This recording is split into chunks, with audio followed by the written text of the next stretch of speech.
I will start and just mention the giveaway that Chris noted. The giveaway is this Saturday. Do our staff a favor. If you're not a member, get here before 8:45 if you want to sign up for membership, because if you get here too late, they'll try and get you in, but by 9:15 the plants are gone. So you don't want to wait too long for that.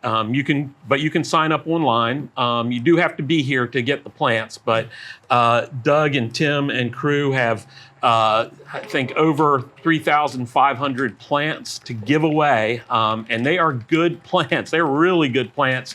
There are some things that were brand new to us just in the past year or so that we've managed to propagate and get out. There's some phenomenal ajuga that are going to be on there that it pains me that we're giving them away.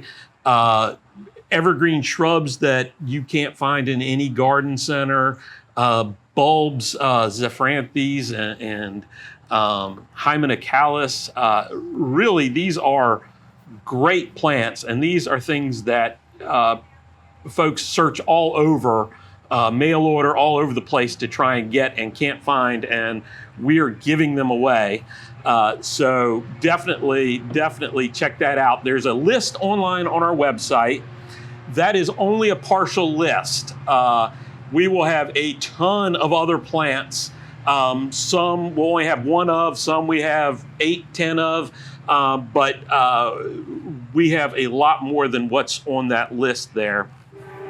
Also want to mention a couple other programs. Chris may shoot me for saying this because the first one is tonight for this, but Kelly Norris, who wrote the book Plants with Style, and he's got a new book out that's really what he's going to be talking about. Naturalism? The new naturalism, thank you. It is a great book. Don't confuse my lack of memory with how good the book is. He's fantastic. We had picked him several years ago to be the keynote speaker for our Southeastern Plant Conference. And rather than put him online for the last 2 that we've had to do online, we keep pushing him off so we can get him in person to talk about it. He is such a thoughtful, interesting speaker. It's a 3-week course. I'm looking at Chris to verify all this. 3-week class, Wednesday evenings at 6:30. Starting tonight. So if you want to do it, you need to register right after we finish this. But he is fantastic. I can't say enough good things about him. I'm certainly going to be dropping in on the class myself. And then the last thing I want to mention is we give away a bunch of plants, but then we also have a sale with mostly slightly larger plants, although not in all cases. But we have got a really good list coming up for the plant sale. That'll go out pretty soon, and we'll just keep adding to it. But I know we have, I don't know, 80, 100 different things right now for the plant sale. A lot produced here that you can't get anywhere else. We twisted Dan Hinckley's arm, former owner of Heronswood.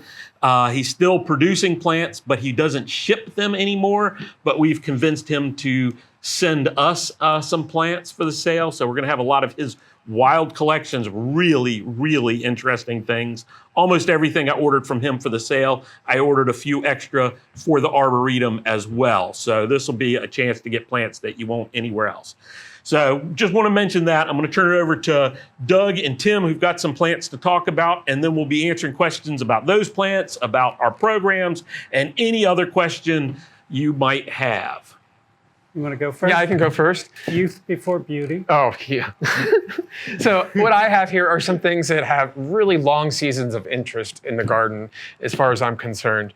I have 3 different genera here, and the first one being cyclamens. I don't know if anybody is growing cyclamens out there. I know a lot of people here in Raleigh, a lot of our volunteers have them in their yards, but the Cyclamen heterofoliums, which here's just generic Cyclamen heterofolium flowers. I don't know if we can get these on camera or not, if they can get zoomed in or not, but if you can. But this is just generic Cyclamen heterofolium. These are in full flower in the garden right now. They're leafless at this time of the year, but some of them actually have been spitting a few flowers out since June, which is crazy, I think. But they're in full flower now with literally hundreds of flowers on our clumps in the garden. They will often continue to flower into the first of the year. We'll get a few of them on the heterofoliums, still decently into December most years. This is a typical one. Then we don't even have this one in the garden yet that I know of. This is Cyclamen heterofolium Corfu Red, which is collected from the island of Corfu. Supposedly, some forms of it can have some slight fragrance. I can't discern it right now, but it's very subtle. But it's a darker form, as you can see, from the typical heterofolium. And then I have a few others here that are some other species. We have confusum, which I don't know a whole lot about yet. And it's a confused name. Is it it split out from heterofolium recently? Split out of heterofolium. So this is pretty much kind of the foliage you're going to get on the heterofoliums. I don't know if that can be seen, but the foliage on all the cyclamen are spectacular as far as I'm concerned. In the winter, they give you a ground cover effect. So these are leafless more or less now, but in the next couple of weeks, they're gonna leaf out and they'll have flowers as well as leaves. And then when they're done flowering, you're gonna have foliage, which is covering the ground until April, if not early May. And then they go dormant, and then a few weeks later, they start flowering again. I just find that so remarkable.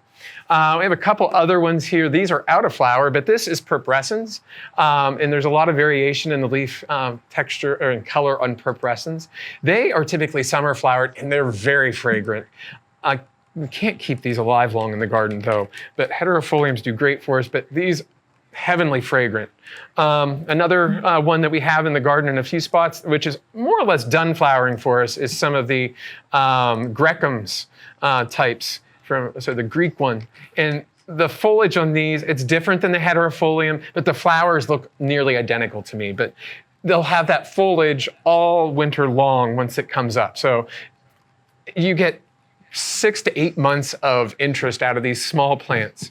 And I'll mention that one of the great ways to use cyclamen is in deciduous shade around trees, because they're dormant during the summer when everything else is sucking up moisture. And then in the winter, when everything else is dormant, is when they're really showing their, the flowers, the foliage, everything. So they're great for little spots like that. And I like to weave them around some of the pyrosia, the tongue ferns, and they're things. Great to work underneath our terrible shade of oaks, and they'll even take the pine straw and they'll come up through it.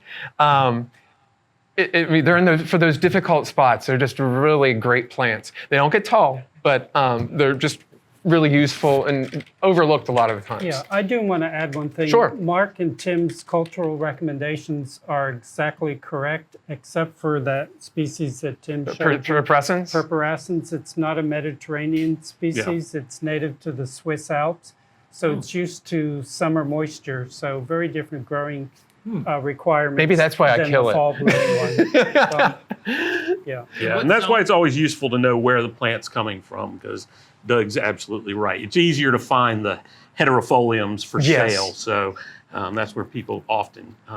What's the hardiness zone for cyclamen? Depends on the species. Yeah. Anywhere from zone 4 for the hardiest ones, probably alpinum, I think, is one of the really, in some forms of heterofolium and coum.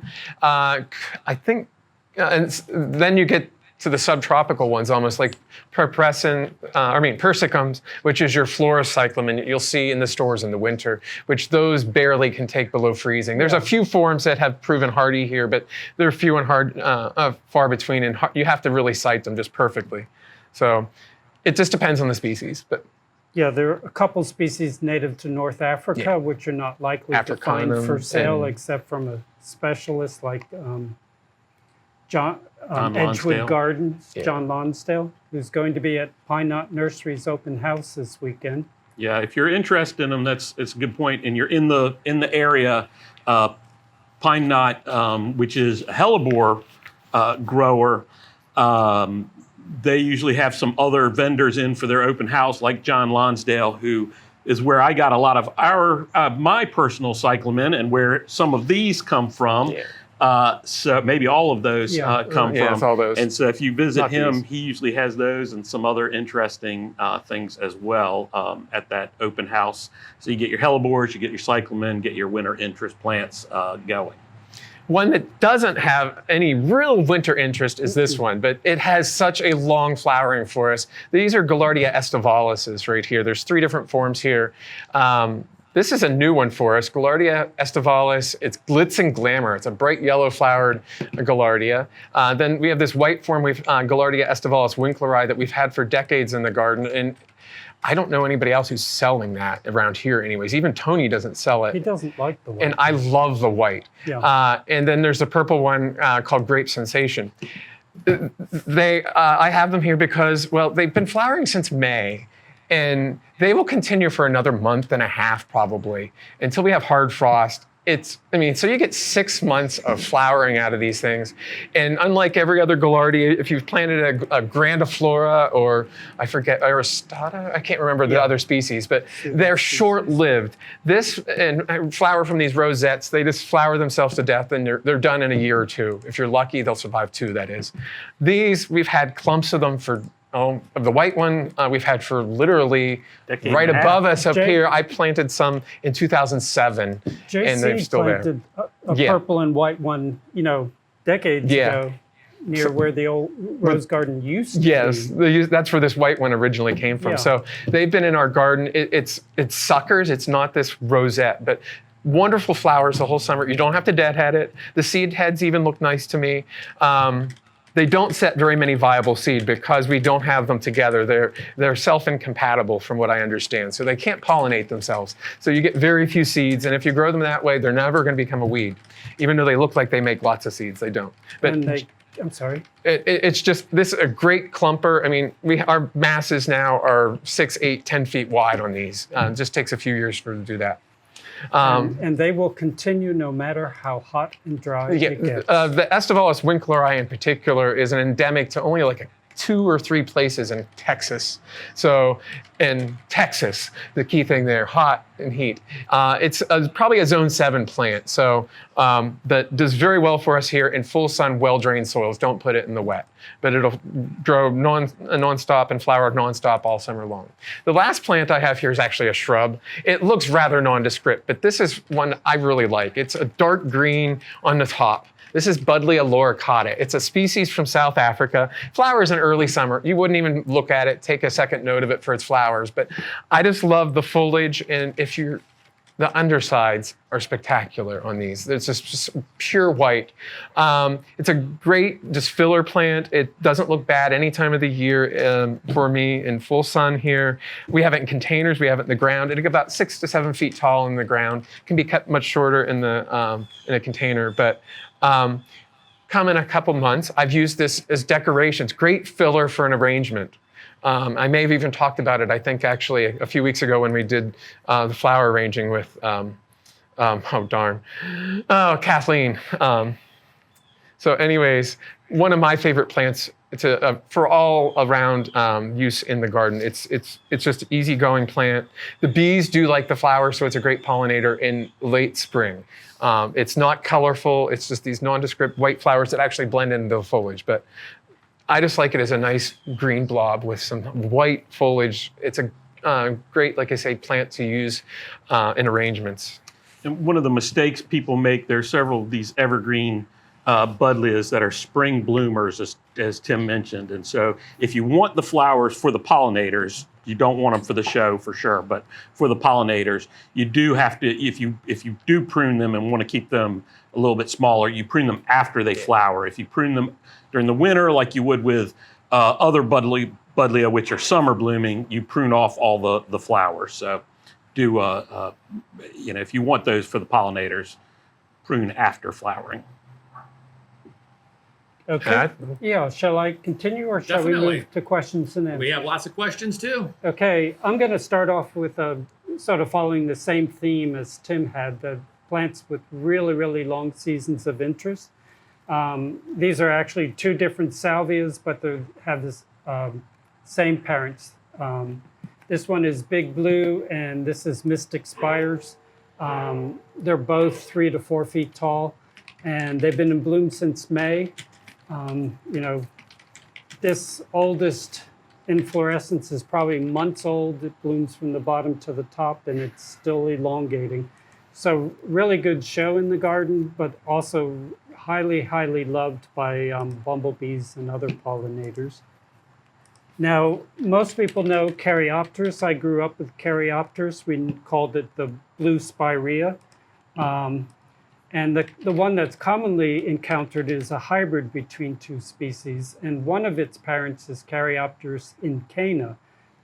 But this is a really interesting form of incana because incana typically would grow upright like this, but this is growing horizontally.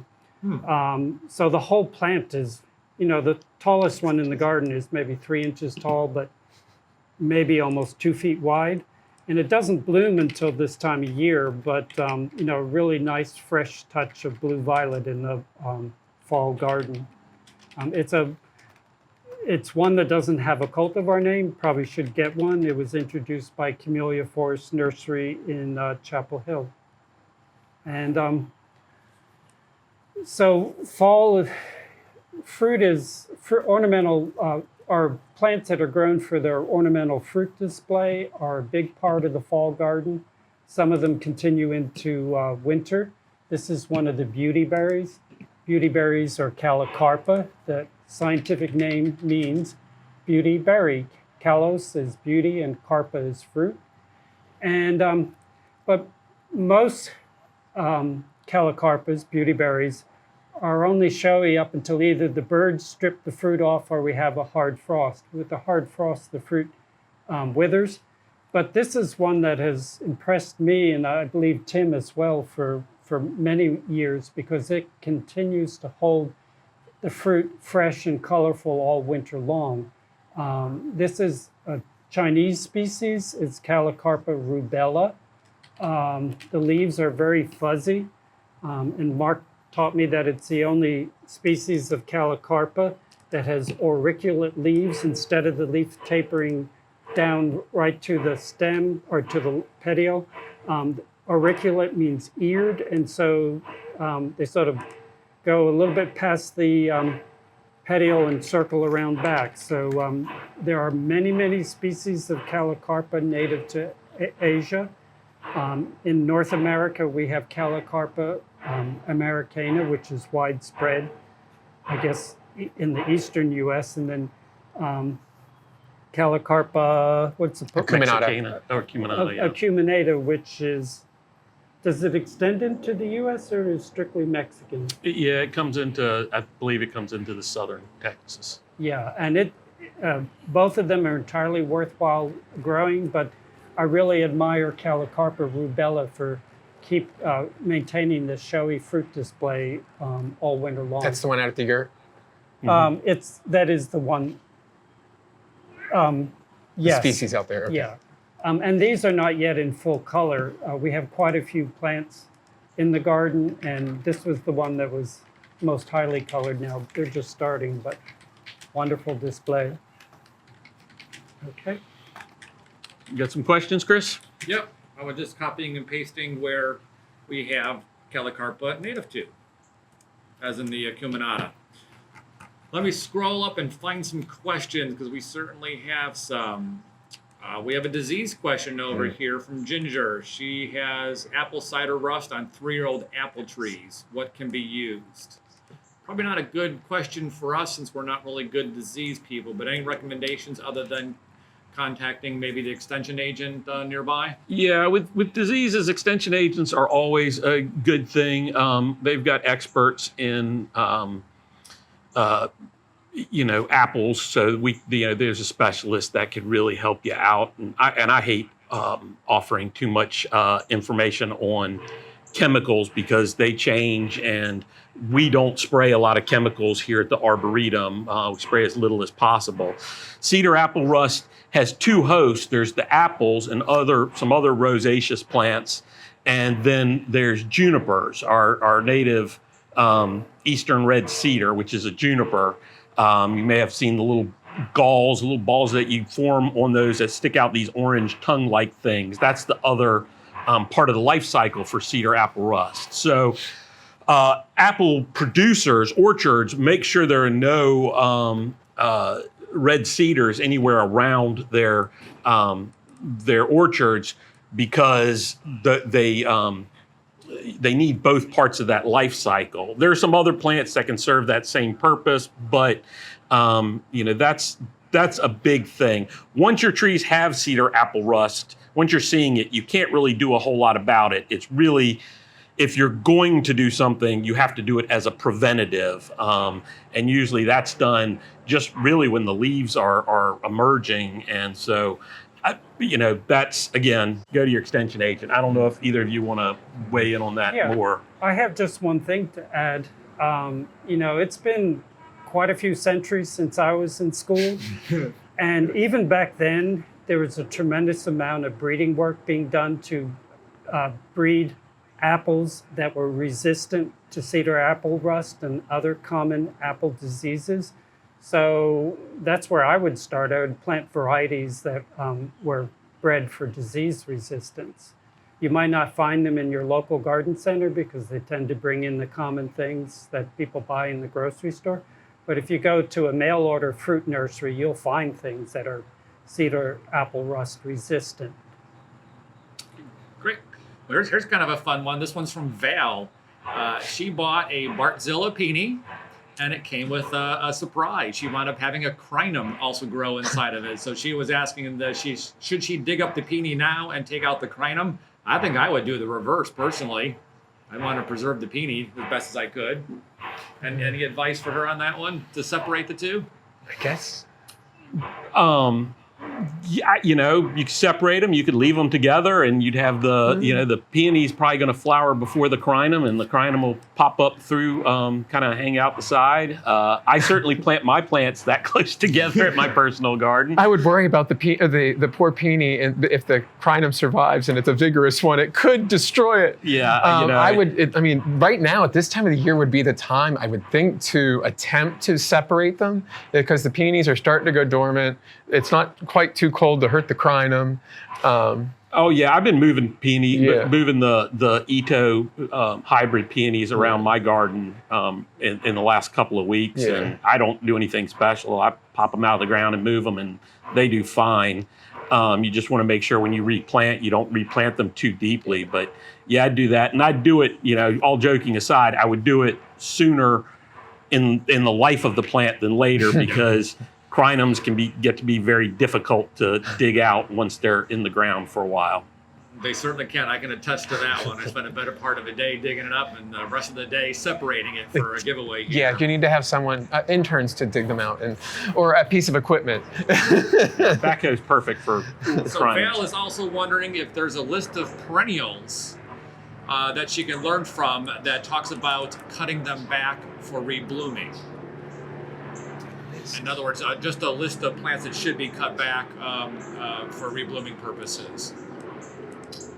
I don't know about a list somewhere. I can't think of the list myself, other than experimenting. You might find it in a book somewhere, I'm sure. Yeah, but it might give you general. But the problem with finding a list is where was the list developed? Yeah. We tend to have things starting to flower early. With perennials, if anything that's flowering fairly early in the season, I tend to shear back after the first flush of flowers, and usually you'll get more, not always. Some things are more dependent on hours of daylight and the changes in the season, but I do that. And then with my late blooming perennials that tend to get bigger, I cut them back once or twice so that they don't flop over. But Doug, Tim, do you have other thoughts on that? For one, like the phlox, the tall phlox, excellent to cut them back after they spent flowering for one thing. Echinaceas, you can often encourage a second flowering, but you sacrifice the seeds for the birds depends how you want them to be grown. But other than that, there's a lot of different things. There's a lot of, so many different plants, so you have different care for each of them. But I think some of the plants might even tell you if they will reflower, because you'll see a few little flowers here and there on some of them naturally. So if those you cut back, they'll really want to reflower, where some plants just don't do it at all. Yeah, and it's hard to generalize, because even something like the sage that Doug showed, those have been flowering all season, but then there are other sages like the misnamed autumn sage, Salvia gregii, that flowers early in the spring. And if you kind of shave those back, don't cut them back real hard, but shave those back, they'll flower again and keep flowering really heavily all summer. And then there are other sages that are rosette forming that will put up a candelabra of flowers. And when you cut those back, sometimes you'll get some more flowers kind of in the fall, but not always. So, it's really hard to generalize, and a good list hasn't been made. Maybe we'll twist Doug's arm and get him to come up with a list that's appropriate for the Southeast, because it would be helpful for a lot of people. I get questions like, when do I cut back Nymphothea? When do I cut back, daylilies? When do I cut? And it's the problem is it's hard to generalize with a lot of them. Well, there's your spring newsletter article idea, Doug. Okay. All 3,000 plants. Yeah. Yeah, that's right. Okay, the next question is from Rachel. Is there any way that one can replant a broken azalea branch? My guess is it's probably too late to do anything with it by now. Is it totally off the plant, or is it still connected? She's not mentioning it. Yeah. I would say just, if it is stuck to the plant, cut it off and get rid of it, and just take some nice cuttings of the plant, or even look at the ground. It may have layered somewhere. Yeah. You can separate those out. Yeah, it's really, the broken branch is probably, not a great thing to try and propagate from. It's the healthy part of the tree. And, you can do cuttings. We have some YouTube videos, I believe, that cover some propagation. We have some propagation classes, which really teach you how to do it. Doug can probably, I think he's holding up a branch to give you the 2-minute propagation guide for it right now. Well, I was, sometimes when a branch has been snapped, but it's still partially connected to the stem, if you upright it and support it really well, sometimes it takes putting a stake in with it to make sure it's stable. They'll knit back together. But something like an azalea, you could cut to the ground and it's going to regrow. So, maybe you want to save that stem to maintain the shape of the plant. And then to address the issue of rooting, the best wood on a plant to stick as cuttings is the current year's growth. And you haven't said whether it's a little tip of the stem broken off or it's, way down on the plant, so the bottom part is 5-10 years old. That would not root, or not readily. Okay, great. Question from Dick. He says that he has several Crinum, and he's had them in the ground for 2 to 3 years, and he has no flowers yet. What are your thoughts on how to make them flower? What's the lighting they're in? Yeah, how much sun He is has it not getting? specified the lighting, but that's where I went right there. Is Yeah. they just love full sun. Yeah. Or is it super dry? He hasn't said That's if the other they're, thing. they're dry or not. Because so they'll survive in super dry spots, but they might not be. What was that? They are full sun from about 1 o'clock on, and they're sort of semi-sun underneath some tall trees before that. How small were the bulbs when Yeah. you planted them? However small you sold them to me. A lot of Crinum bulbs are as big as footballs, full-size footballs. So if we sold you one that was as big as your thumb, it's going to take a few years to get up to blooming size. Even if it's 2 to 3 inches, depending on the cultivar. Some of the cultivars get very large, and until they settle in. That sounds like sufficient amount of light. Yeah, I would think that's a plant that is really made for the long haul. Yeah. We were joking about digging them out, but if you've got some big clumps to dig out, have an extra shovel because you'll probably break the handle of one. Use a steel-handled one. They're not a plant that from a small size quickly comes into flower. Because they're not a quick successional plant. So they really put that energy into developing a really big bulb. So from a small plant, an offset, which is probably what we sold, digging up and dividing ours, it could take it, easily several years. So as long as it's getting plenty of sun, and as Tim said, not too bone dry while it's in active growth, but I think around here we generally get enough rainfall to keep it going, unless those trees that's under are really taking up all the water. Yeah, not that they are the same plant, obviously, but the amaryllis that are planted almost like right next to them. They're doing just fine and flowering and so forth. But so I won't worry. I'll just keep looking at them. Just be patient. Yeah. Thanks. Thank you. We have another question from Rachel. This one is about indoor plants. She's wondering, should she cut off the brown parts of the leaves on the tips of the leaves? Just an aesthetic thing. If you don't like it, get rid of it.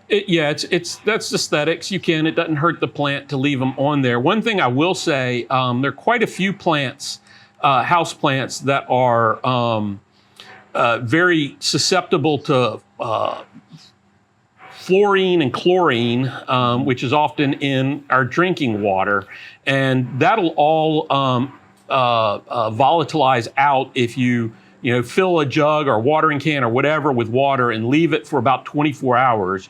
That'll volatilize out of there, and you may have fewer problems with the tips of your leaves turning brown. Some of the dracaenas and things like that are really, really prone to that if they're watered with tap water. That's very good advice. One that I remember was Anthurium. That one hates fluorine. Yep. Okay, the next question is from someone that has pink evening primrose, which I'm guessing might be pink showy primrose. Slight difference. Doesn't reseed or come back from the roots. She would like to treat the patch with preen to prevent chickweed in the spring, but she was afraid the primroses wouldn't come back. The answer is yes. I see it coming down the road at about a mile a minute. Yes. That's one of the fastest spreading plants. This must be that person's first year with it. In other words, you can treat with preen. You may kill some seeds that are coming up, but it suckers as well. And if you do anything that kind of slows it down, you'll ultimately probably be happy. It is a plant that I know I planted in my first garden and had to move away. I moved out of state to get away from it because it did spread. It is very pretty though. So. Yes. It's better off kind of in a field on its own with the other Texas native wildflowers. Yeah. I had it in my yard. I thoroughly enjoyed it. It got a little bit too aggressive, and I spent a few years trying to get rid of it, but I did succeed. Yeah. So joking aside, I wouldn't be too afraid of putting preen on that one myself. Next question is from Lena. Why would bag garden soil smell like manure, and how long does that last? Bagged garden? My guess is it could have manure in it. It could have manure in it. I'll say this about bagged soil. Be real careful about what you're buying because there aren't a lot of regulations around that. So if you're buying bagged soil for use with houseplants, interior, you're probably better off getting a soilless mix, something that does not have any soil in it. Will not smell like manure unless something is really wrong. If you're using it outside, we always recommend not amending a hole, but amending a bed. If it smells like manure, maybe it has some in there, certainly some organic matter, you're probably better off with that, spreading that out over the soil, and I don't think it would last very long. If you bought brown cow, then it's all manure. So I don't know. Other thoughts on that? I agree. I think under most circumstances, I would not recommend buying bagged soil. Buy organic matter and improve your existing soil, and you'll end up with a much better soil than buying bagged. I do wonder if that was wet. Yeah, that's what I was thinking. Yeah, if it's wet, that would really accentuate that and actually might get some cyanobacteria going in there, and it'll be stink a little bit. Yeah. They're usually sitting in the sun, sort of cooking them. So yeah. Okay. And Mary has asked, what are the cultural requirements for Edgeworthia?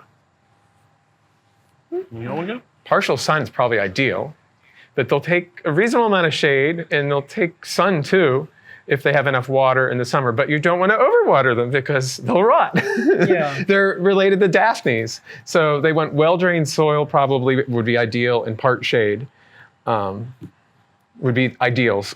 Yeah. And I always think that when we say well-drained soil, people think we mean excessively well-drained soil. No, just the kind of soil that, where rain doesn't stand in the hole in the ground for more than, I don't know, 30 minutes or something like that. Just sort of normal drainage. Yeah, and if you're not sure with something like Edgeworthia or Daphne or an azalea or rhododendron that likes well-drained soil, just plant it up a little bit high and kind of mound the soil up towards it. Not very, very high, but just an inch or two, because you don't want it to sit down in a hole where the water will run. Would it take hot afternoon sun during the summer? That sounds like Mary McClure. It is Mary McClure. It is indeed. That's not the plant I would place in a really baking spot. Okay. If you've got an irrigation system, maybe, but I think you're going to run into more problems than not. That's what I was going to say. You could compensate by watering, but you might also rot the thing. They're a little bit touchy. They're not as touchy as a Daphne, but they are touchy. And if you don't have to, I would get the plant established in part shade, like I say, as ideal. And unless it's really dry, you don't have to water them. If you're in the sun, you have to water them a lot more, and then you risk killing them by excess water. So. Do you remember the variegated, I believe, the gardenia that you gave away a year ago, I guess? Yeah. Well, I got that planted in the shade of a fig tree, and it's surviving, but I'm doing much. Yeah, we need more sun. We only gave it away last year. The common saying with plants is, the first year it sleeps, the second year it creeps, the third year it leaps. Okay. You just got to give it a little bit of time. They aren't as fast growing though as a green leaf either. Yep. So. Okay, the next question is from Sue, who is apparently a fan of hydrangea. She has 12 of them in one bed, all different varieties, no oak leaf and no limelight.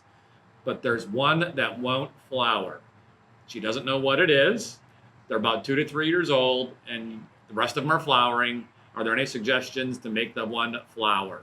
Does she know what species it is? She has all not specified macrophyllous? what species it is. I was kind of thinking it could be Hydrangea macrophylla myself, just because that's the most common ones. And I know I have a little stinker at home that when it just gets slightly warm out in the wintertime, it starts to grow. It gets a little bit cold out again, and the flower buds die. And it's been in the ground for about 10 years, and it's flowered twice. And I actually was going to pull it out this year, and the little booger actually flowered. Because we had a mild winter. Yeah. Yeah. So my advice is, if you've got a bed with a dozen of them and 11 of them are flowering and one of them isn't, get rid of that one. Yeah. Don't think about it, because what do you want to do to it? You're going to go buy fertilizer and put it out and mess with it. By the time you deal with your time and whatever you bought to put on there, or time spent agonizing over it, you could rip it out and plant something else and be much happier. Yeah, try an oak leaf or try a limelight. Those are great hydrangeas. I wonder if it could be one. It was a florist type, Yeah. and they have less hardiness than the typical ones even grown I in suspect landscape mine here. at home is a florist one myself, although it is doesn't look like one. Okay, next question is from Sandy, and she has spittlebug on grapes this year. What should I do now to prevent them next year? Virtually, I've never seen spittlebugs on a plant that have ever been populous enough to cause any problems. Just one here, one there, and that's it.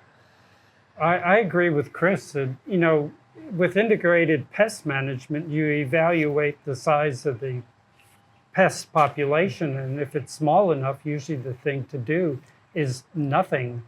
And this year's population might not be an indicator at all of next year's population. Are the spittlebugs still on them right now? If they're still on them, I would just simply do a really hard watering on the foliage and rinse a lot of them off. And that might reduce your population down to a bearable number too. Very simple. Okay. Next question is from Beth. She has poet's laurel, which has dropped seed and made many new baby plants. What is the best way to take care and grow them to larger plants? Be very patient. Yes. Yeah, do nothing. Yes. They've seeded and they're there. You can let them get a little bit of size when they start putting out longer shoots, because when they seed, you'll just have a few leaves. You can dig them up and move them around. They're not difficult to move. They're they're easy to grow. The reason that you don't see them for sale very often is because from a seedling to a saleable plant at a nursery is years, and that makes them not profitable for anybody. But yeah, just keep doing exactly what you're doing because they're growing. Yeah, they're just a patience. It's a long-term project. 7 to 10 years probably to have a reasonable sized plant. It's a very long-term one. That was one I got excited about when I saw him on the plant card over here. It's like, woo! I had the whole flat sold in about 2 minutes. I think you guys put that out at Moonlight a couple years ago. Okay, Kathy is wondering, how can you tell if an azalea is an Encore azalea? She is one that is supposed to be one, but it's only flowered in the spring. I've grown, I haven't kept up with the newest ones, but in previous jobs, back in early this century, we had roughly 24 different cultivars, selections of Encore azaleas, and some of them are really good performers. They'll bloom in the spring and then they'll start in late summer and bloom up to hard frost. But there were other varieties that managed to start blooming the day before we had frost, so they were not good performers for our area. Now they might be superb in a different area, like further south where frost is much later. So, off the top of my head, I could recommend a few, or, contact me at the garden, but there's some that are really good. Well, I think we should use Mark's hydrangea advice. If it's not performing, pull it out and get a different one. Yeah, the ones that don't bloom before frost aren't giving you that, what you bought it for, that extended late summer, fall bloom. Yeah, I have one at home with no special treatment at all, and it's been flowering since sometime in August and still has flowers on it now. It's phenomenal. Yeah, the best ones are really, really good. And nowadays, there are a bunch of other series of repeat blooming azaleas, including some that were developed by Dr. Tom Rainey from NC State. And what is his name for them? Is it Bloomathon? Yeah, it might be Bloomathon. Yeah. And we have a pink one that's been blooming for a while. Not bloom. The bloomerang was the. That's the lilac. That's what. Okay, good. Yep. Yeah. Bloomathon, I think, is it. Okay, Jack and Mary have a question. They're wondering about a blue agave that they have. They live in the New Bern area, and they want to know if they can plant it in the ground outside and have it survive. It's been in a pot and it's gotten too big to bring in the wintertime. You can plant it out regardless if it's hardy or not. And you'll find out when we have a cold spell. It's hard to say what species it might be. In New Bern, the species which you are most likely to get out there, if it's big and has relatively narrow foliage for the length, is probably an Americana type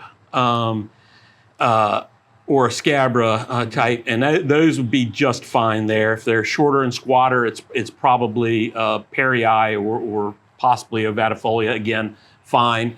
There are some that are not hardy here that are really subtropical, but we're not going to be able to identify it this way. But most likely it would be fine. If they plant it and it dies, they can easily replace it with ample different kinds that will survive outside. Yeah, and it won't.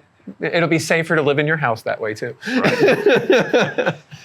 Yeah, if you really want to make sure, give it the best chance, you pull it inside one more year and then plant it out in the spring. That's what I'd recommend. And that way you have a full spring, summer, and fall for it to get established and really do its best. And it may not even necessarily need to go inside the house. I overwinter mine in a relatively dark garage. I overwinter mine on my porch, front stoop and outside. And if they die, I get another one. They're smaller, at least. I always tell people that of all the things you buy, plants are the cheapest. They get bigger and bigger and better as time goes on. They're not very expensive when you think about it. $25, $30, $40, $50. It's cheaper than a meal at most places. And and if they do die, that's okay. That's you eat a good meal, you eat a bad meal, it's gone 8 hours. So, don't be afraid to buy plants. I give you permission. So Jack and Mary have turned their microphone on. Do you have a question or anything else to add? Planting the agave in full sun in the spring or partial shade? Full sun. Thank you. Now, if you do have that plant indoors, it'll be used to very low light. And when you put it outside first thing in the spring, you may need to transition it to full sun because you could actually fry it. So It's been out. Yeah, it's been outside all I know, but if you bring it inside, you might make it more used to darker conditions. I've turned a cactus pure white by putting it outside in the spring. I think agave I haven't had that problem with. It was just a little heads up. Mark shaking his head no on that one. Yeah, I think you're fine, especially if you're bringing it indoors and putting it outside in the sun in a pot. Yep. Anyway, I think it'll be fine going into the ground. Okay. Carolyn has Thank you. Oh, you're welcome. Carolyn has a question. She'd like to know, when should we plant spring flowering bulbs here in the Raleigh area? Anytime now. Anytime now. Yeah. Okay, good. Up until January. And remember that there are quite a few bulbs that will put up growth in the fall. If you went out looking now, your Iphions and your grape hyacinths would already have foliage, and some narcissus are also winter growing. They're making use of the sun and the soil moisture that is available during the winter months. So don't freak out if you get bulb foliage already. And there are some bulbs that should be planted immediately upon being received because they don't, or they dry out a little bit too much too quickly. Okay.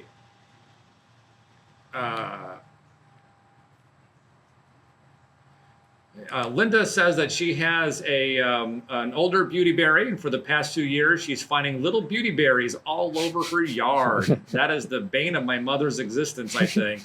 Is this supposed to happen? It turns me off beauty berries. Well, my mom would definitely agree with that one. It depends on what you mean, whether it's supposed to happen with beauty berries. That's what all plants want. That's the whole purpose of them forming fruit. Reproduction. is to reproduce. So. But yeah, I mean, there can be issues with beauty berries spreading around. So Just up here, I get them off our Welch's Pink Americana. And I mean, it's the natives as well as the non-natives. I mean, we'll do it. So if they're happy. I have the native one, and that little guy just seeds all over the place, and the cracks of the driveways and every garden out in the dig them up, forest. give them to your neighbors. Yeah. So if you don't like it doing that, get rid of the plant. I'm telling you, I'm giving everybody blanket permission to remove plants. People have a real thing about getting rid of plants. If a plant's bugging you for any reason, get rid of it. It's too thorny, it's too big, it's too small, doesn't flower, flowers too much, needs too much water, doesn't need enough water, has insects, doesn't attract pollinators. Whatever the reason you have, if you don't love that plant, get rid of it. There's no reason to keep a plant that you don't love. And we have a plant sale coming up in a couple weeks. Yeah, we have a plant sale. We can get more. Now, perfect time to do it. The next question is actually a nicely timed one. We should send Brenda to that last person. Brenda's wondering, is it possible to root beauty berry? Yes. Super easy. They root very readily, don't they? Yeah. That's one of the quickest ones to root from all of our propagation workshop attendees.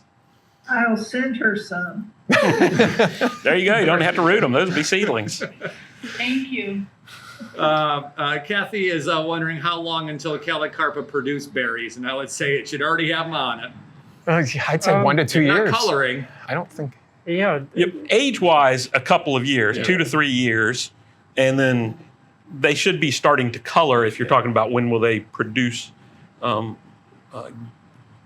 the one that's producing fruit, when will they ripen up? I wasn't thinking about from seed, but they do start flowering very, very quickly. Yeah, we rooted a number of different Calicarpa this summer, and they have fruit now. So, well, a cutting is the same age as the plant you came off from. From seed, they might take a year or two before they fruit. Okay.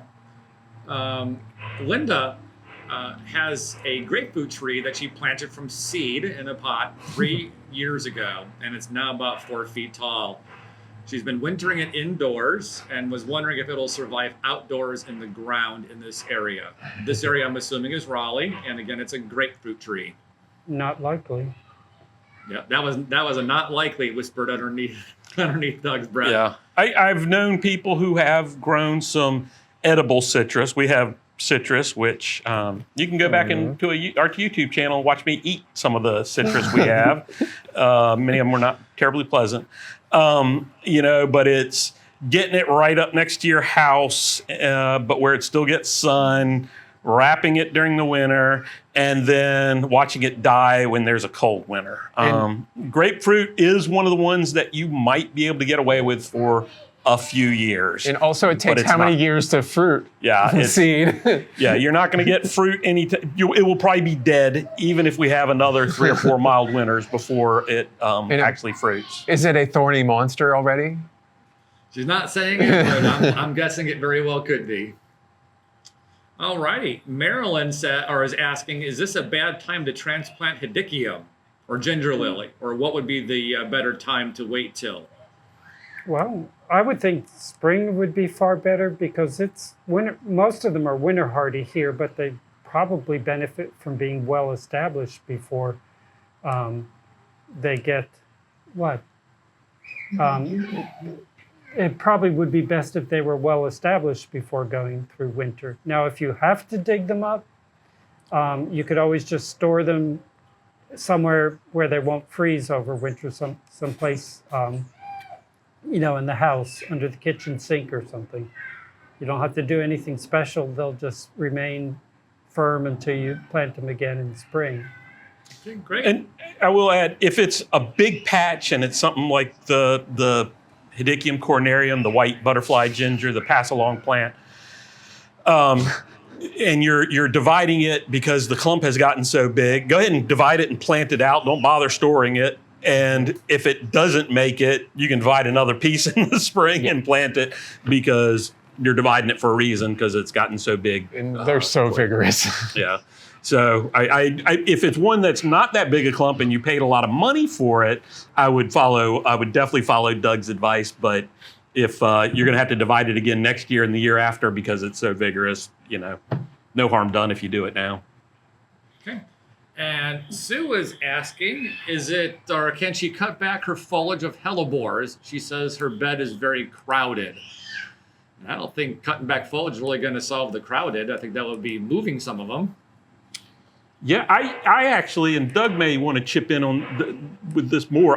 My hellebore foliage is often looking kind of ragged this time of year, and I cut it back, and you'll get new foliage that comes out on most varieties, the stemless types, and they'll flower. If the foliage looks good and I don't cut it back now, I usually try to cut it back before the flowers emerge. So midwinter, I cut it back so that you can really see the flowers. They're not hidden with the foliage. Some of the new ones are so much better at flowering, you don't need to do that.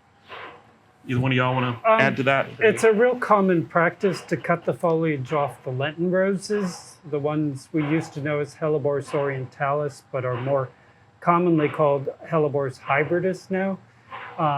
Certainly cut away any foliage that's unattractive. A lot of people cut away all the foliage before they come into bloom just so the flowers are more visible. Mark did mention the ones with stems. The things like the Lenten roses, the leaf arises directly from the crown of the plant, but the stemmed ones like fetidus and argutifolius and the hybrids like Anna's red and Penny's pink, they grow more with a stem, and you don't want to cut that foliage off. And their foliage is so beautiful, you're going to want to leave it anyway. If you do wait on the hybridus, you just have to keep an eye out whenever you do go to cut them back that they haven't started to push flower stalks. Yeah, if you wait too long, then you have to snip it off. You have to be leaf really by careful. Leaf. You do it early enough, you can grab them and cut. Okay, and Carolyn says that she has a baby rhododendron growing right next to the parent plant. She's wondering when she can attempt to dig it and move it successfully. I would think this fall, winter, spring.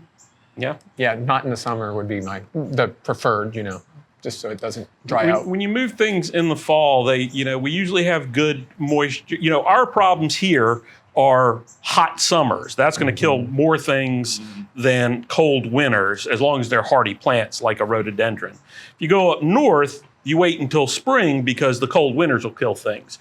So you dig things once we're pretty well into fall. This time of year it's odd for in the Raleigh area in the southeast, because we could be back in the 90s for 2 or 3 solid weeks. So wait till you get past that, early November usually, and then dig it and move it, and it'll probably do well. There's, sometimes things don't transplant, but that's generally more idiosyncratic thing than. And September and timing. October are our driest months of the year. So if you wait just a little bit, it will rain a little bit more, hopefully. It is actually, our driest month is April. There you go, April too.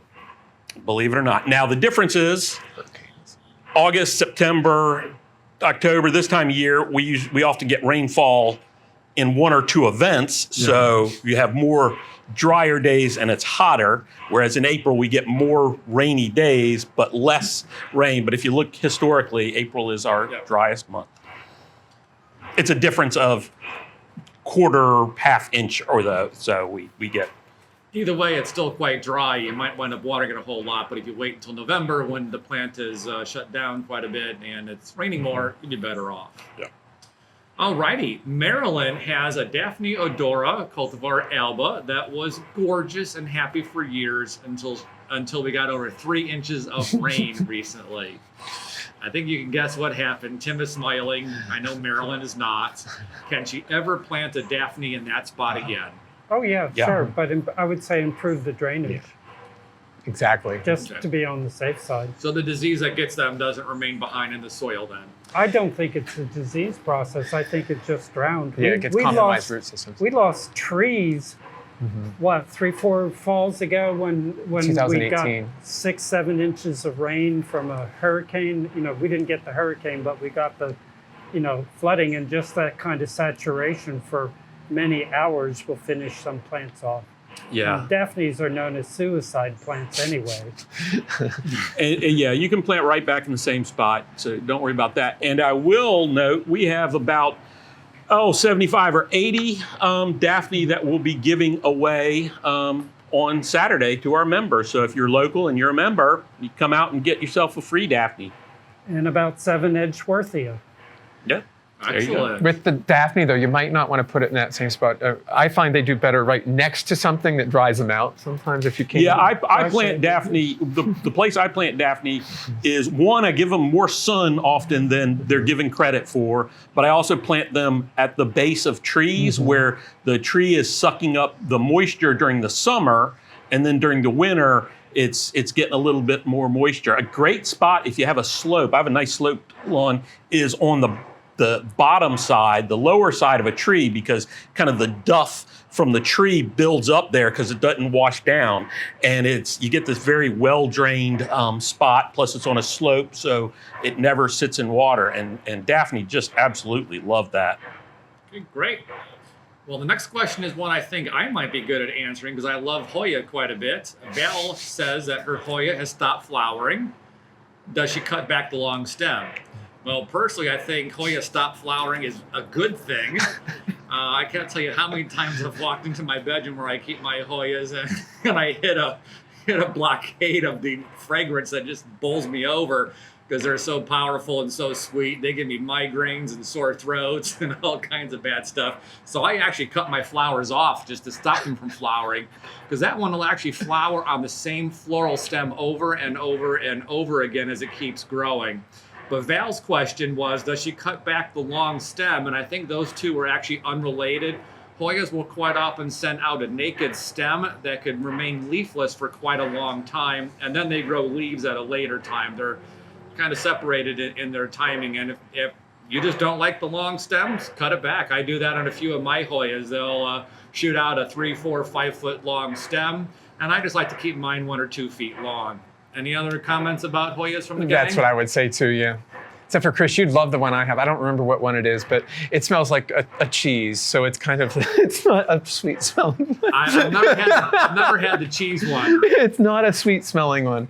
I have one at home that it's more of an old cheese. I cut off over 70 flower clusters on one plant. And that one is like, I don't know, a perfume factory exploded in my bedroom. It's too much, but we'll end right there on that one. Nancy says, should she replace all the soil in her containers before I plant bulbs and pansies over the bulbs? How old is the soil? Nancy does not say how old her soil was. I don't know if she can come in over here, but how long would you keep your soil in the container in that case? Like if she did it this spring, would you reuse it? Yes. Yes. Is it holding water too? Sometimes when it gets real old, it'll stop holding water, or it'll get to the point that it just turns to muck, one or the other. You get these extremes. I usually have the opposite problem. Yeah. My soil just gets to the point where I just can't make it wet anymore. Exactly, and that definitely you want to swap out your soil if it gets So that what way. Tim's saying is if it just starts getting a problem keeping it too wet or Too dry, just which too dry, then go ahead and replace it. Yeah, my soil's about 2 years old. It might be time. Yeah. Replace it. Yeah, and especially if it's in a container, you can get some of the soil that has fertilizer in it, and especially for your pansies, that'll be great. Low maintenance through the winter months then. And don't throw it away. Don't put No. it out on the Compost curb. it. Yeah, compost it or use it as a soil amendment. Yeah. You paid good money for it. Okay. And Chris has a comment, probably a question. She has a lovely Odora or a Daphne Odora from the Sal's Buggy. It's been in a pot all summer in excellent condition and hasn't grown a bit, not any. Should she continue with it in the pot or plant it in the ground? They generally only put up one flush of growth in the spring. So, and a lot of plants are that way. They don't grow continuously. Yeah, they're just coming into growth now. Yeah, so congratulations on keeping it alive in the container. Plant it now. Sounds like I would definitely keep mine in the ground myself. Rachel's commented that she loved the video that we did for the giveaway. That was a project that a lot of the staff here worked on. Of course, spearheaded by Elizabeth Overcash and Joy Burns with our children's program. Did a great job. I'm sorry I missed that fun. But you guys had a good time at that one. Judy has asked, should determinate bush tomatoes be pruned or suckered or suckers removed? And I would say for the determinate tomatoes, no, they're just going to fruit all at one time and be done. And it's getting a little late in the season. And Yeah, late in the is she season. talking about doing it now? It seems too late in the year to bother. Yeah. Unless you're in Florida.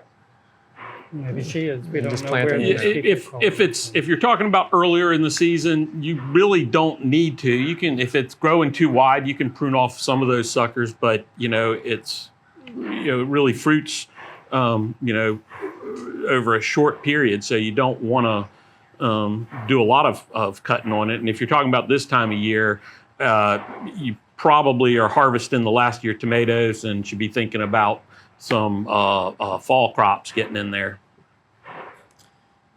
Okay, Nancy has said, help, my oak leaf hydrangea can't get a break from the deer.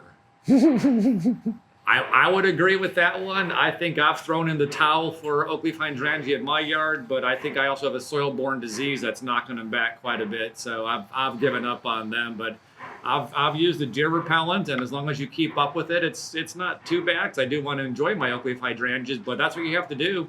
It's a lot prettier than putting a cage around the plants. On off this time of year with a newly planted one. Yeah, it's it's not really that early anymore.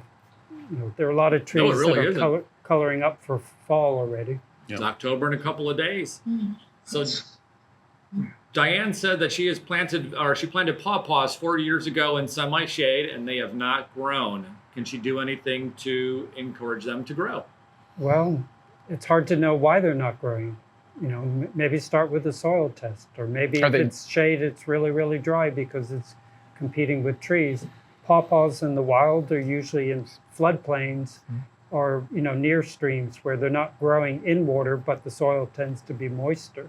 And are these seedlings or are they grafted? And if they're seedlings, in the wild they're not a big tree. They're scrubby things, almost shrub-like at times. They don't often have too much of a leader. Well, they're usually suckery. colonial, so you Yeah, have they're a thicket of colonizing. them like our Yeah. native sumacs do. Okay, and since we talked about cyclamen earlier, here's a good one. Pat has cyclamen that have surfaced to the top and are now exposed, and she does not have many flowers like she's had in previous years. Any concerns about them being shallow? No, that's the way they grow. Yeah. Cyclamen heterofolium, if my shoulder is the top of the tuber, is usually just slightly raised above soil level, and it'll put roots off of the top of the tuber and grow down into the soil. It's okay for them to be buried with leaf litter, but most of the cyclamen species grow with the tuber at soil level or slightly above. And they're one of the nice ones that will fix you planting them too deeply. They'll pull themselves up, like saying that they'll start to show. So, so they'll that's what they want to do. So, yeah, don't. Okay. And the next one, we may not have enough information, so maybe Chris can come in. Chris saw a native azalea that was vibrant orange on the Oakwood Garden Tour. I don't know when the Oakwood Garden Tour is, but she would love one. Does anyone know what cultivar, even what species it might be, just by chance? Did anyone else go on the tour that saw that? I didn't go on the garden tour. If it's a mid to late summer tour, then it's most likely Rhododendron prunifolium, because that's the latest blooming native one. But if it's early in the spring, it could be. I mean, there are just so many of the orange flowered deciduous azaleas that it could be. Viburnum prunifolium is one that stood out to me when I was reading the question. Yeah, if it was, late June, July, even early August, it could be prunifolium. And Chris, if that wasn't it, that's a great one to get. I think they're great because they've just flowered such a weird time of the year. You don't think they should be flowering, but that one certainly does. And there's quite a few hybrids available now. Yeah. Awesome. And some of them with, I think, is it Atlanticum? I don't remember. Some of Atlanticum them is white, but also late. They'll be blooming. pink and they'll be fragrant. Well, my clock is showing that it's about 15 minutes after 4, so we've already gone a little bit long, and we still have questions flying in, so we can probably be here until the giveaway. And we have a giveaway to set up. Yeah, let's give it 2 more questions. Okay, 2 more questions. 2 more questions. Okay. How many years, this is from Vale, how many years does it take for Nerium oleander hardy pink to flower? Should flower, they're usually cutting grown, so it should flower first year, I would think. Certainly second year. If it's not flowering, it may need more sun and or better drained soil. That was a plant that goes in full sun in Texas. Yeah. They like it hot, and they like it sunny. Next question comes in from someone that would like to know if the root beer plant is invasive. I got one from the J. Shrey, but everything I read says it's invasive. Well, I never quite know how people define the word invasive. It spreads underground at something more than a modest rate. I wouldn't say it's rampant. It doesn't come up 6 feet from where it was the year before, like some of the spreading bamboos do. And I'd never known it to set seed or anything like that. No. So the clump's going to get wider. It's not going to, pop up across the yard or anything like that. I'm going to be a little bit more forceful than Doug. It is not invasive. In Raleigh, period. It is not invasive. It might be a garden thug. You might not want it in your garden because it does spread and the clumps get larger and larger. But an invasive plant escapes cultivation, displaces native plants in functioning ecosystems. And this will not escape for precisely the reason that Doug said. It's just flowering now.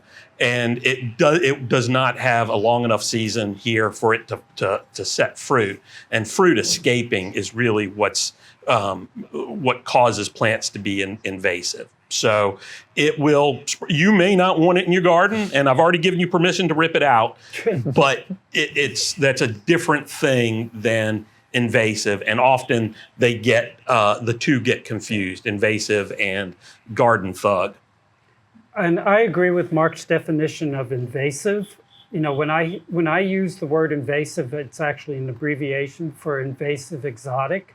meaning a non-native plant that is spreading beyond where you originally grew it. You know, you think of the wisteria and the Japanese honeysuckle and Elaeagnus and common privet that take over roadsides and woodlands. Those are invasive exotics, but people often use the term invasive to mean any plant that spreads beyond the 6-inch pot it came home in is invasive. And we all have our tolerance levels for how much a plant can spread, you know, how much spread we tolerate in our gardens. That was our 2 remaining questions that we were able to go through. Many more here in the chat. We have the Q&A Horticulture Hour on the 5th Wednesdays of the year, so there's not too many of them. And I think our next one is in December. December? Well, that would be know. We probably wouldn't do that. shut down. We're That'd shut be- down. Yeah. I was thinking we had one more this year sometime, but whenever the 5th Wednesdays are is when we have the Q&A. So I hope we'll see you then. Oops, sorry about that. And I hope we'll see you at next Wednesday's midweek program, same place, 3 o'clock, right here online. And looks like Mark has one comment. I just want to remind everybody that if you are a member or want to become a member and be here Saturday morning, October 2nd, early in the morning, we have our giveaway. Lots of plants. There is a partial list online. There will only be a partial list online, not a full list. And then also, if you are a member and you're a member for that, we also will be putting out our plant sale list. And both of those things are worth the trip to Raleigh. We regularly get people for our giveaway coming from South Carolina, Ohio, Maryland, including some public garden professionals. The director of horticulture for Brookside Gardens in Wheaton, Maryland comes down some. And I know we've got somebody coming in from Georgia this time who's already gotten in touch with me because he has a little bit of trouble getting around. So we are, it is worth the trip for sure. So why don't you take a moment, Mark, to tell them what the difference is between what plants are on the lists and then what isn't on the list, and how what that's all about. The plants that are on the list are the ones we have the most of. So we will have this year 1 through 80 in our plants, and that will be replicated 6 times. So the plants that are at stake 1, which is Acer palmatum. Acer palmatum and Japanese maple. These are seedlings from a couple of known parents, really good parents. Those will be replicated 6 times. There'll be a number 1 stake there, and the ones at 80, Zephranthus jonesii, will be at 86 times. But then we will also have in the middle of these rows things that we don't have enough to put at one of these stakes, or sometimes only 1 plant of it. But that's sometimes where you can get the real good stuff, things that we it's hard to propagate maybe, or just don't have enough, or aren't willing to give away more because they're too special. So it's a lot of fun, and it's definitely worth the trip. Every plant lover should come to the giveaway at least once, but you can only come in if you're a member. And the giveaway plant list is topped 4,000 plants, and it's somewhere between 90 and 100 different types of plants. I don't know. I haven't looked at that. And keep in mind, you're going to need lots of new plants to fill in all those spaces where you've ripped out plants after today's program. That's right. That's right. If you do come, bring a wagon or a cart or a box or a laundry basket or something. We've seen sleds. Sleds. Oh, Lordy. Well, thank you so much, Mark, Tim, and Doug. Glad you can join us today. And thank you to everyone that came here today with all their great gardening questions. We look forward to seeing you on Saturday at the giveaway, and again next Wednesday for the Plant Lovers Tour. Have a great weekend. Bye. Bye.